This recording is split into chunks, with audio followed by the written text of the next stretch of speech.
নমস্কার। সিদ্ধার্থের গৃহত্যাগ বুদ্ধ কীর্তন থেকে আমি এখন একটি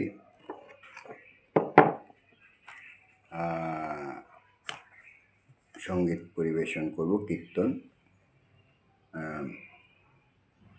আপনাদের অনেকের অবগত থাকতে পারে, আবার অনেকের নাও থাকতে পারে। সেটা হলো রাজা শুদ্ধোদনের, সিদ্ধার্থের পিতা রাজা শুদ্ধোদন 60 বছর বয়সে পুত্র সন্তান লাভ করেছিলেন। তো সন্তান না হবার যে দুঃখ বেদনা এই সঙ্গীতের মধ্যে, এই কীর্তনে রয়েছে। শুদ্ধোদনের খ্যাত। বর্তমানে তো দেখা যায় কীর্তন যারা পরিবেশন করেন পুরনো কাসুন্দি বেশি ঘাটে, কীর্তন সেইভাবে করেন না। আমি এখানে কোনো কাসুন্দি ঘাটতে যাব না, সম্পূর্ণ যা পুস্তকে লেখা আছে সেটাই পড়ে কীর্তন পরিবেশন করব। প্রসঙ্গত উল্লেখযোগ্য এই কীর্তন যিনি লিখেছিলেন মোহনচন্দ্র বড়ুয়া, মহামণি পাহাড়তলি গ্রাম, মদীয় জন্মভূমি চট্টগ্রাম। আরও কয়েকজন ছিলেন, পরবর্তী জানাব। শুদ্ধোদনের খ্যাত। মহারাজ শুদ্ধোদনের কিছুই অভাব ছিল না। ধনধান্যে পরিপূর্ণ সমৃদ্ধশালী নগরী। মায়া ও গৌতমী দেবীর মতো সতীসাধ্যী পতিব্রতা সহধর্মিণী। রাজভক্ত প্রজাবৃন্দ, রাজ্যের মঙ্গলার্থে উৎসর্গকৃত প্রাণামর্ত্যবর্গ, কোনো দিকে তার কিছুই অভাব ছিল না। তবু তার মুখমণ্ডলে গভীর চিন্তার রেখা পরিলক্ষিত হতো। তিনি সর্বদাই মনে মনে চিন্তা করতেন, হায় বিধাতা, আমাকে সর্বধনে ধনী করিও, পুত্রধনে বঞ্চিত করাতে আমার সর্বধন প্রাপ্তি বিফল হয়েছে।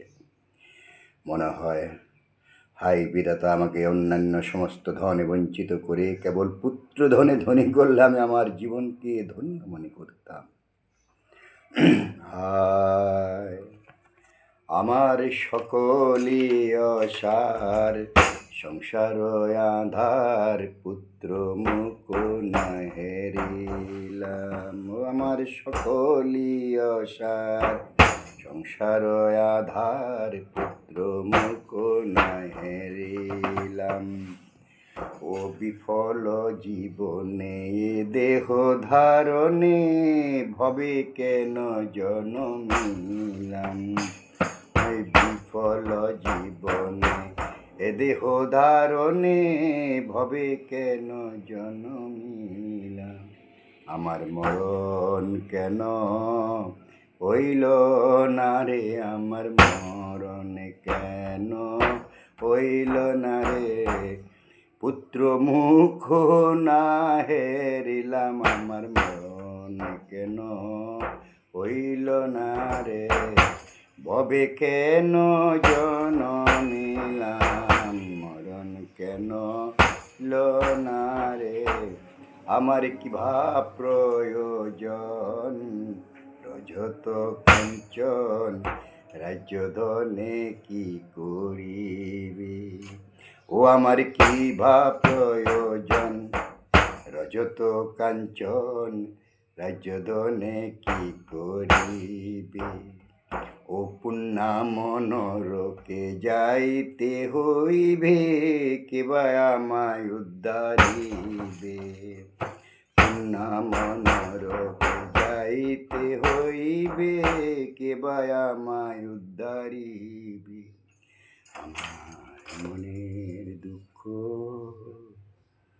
রইল মনে, আমার মনের দুঃখ রইল মনে, পুত্র মুখ না হেরিলাম। মনের দুঃখ রইল মনে, আমি ভবে কেন জনমিলাম। আমার মনের দুঃখ রইল মনে, কি করিবে রাজ্য ধনে। আমার মনের দুঃখ রইল মনে, বংশে বাতি জ্বলবে না আর আটকুরে নামে গুজবে না, বংশে বাতি জ্বলবে না আর আটকুরে নামে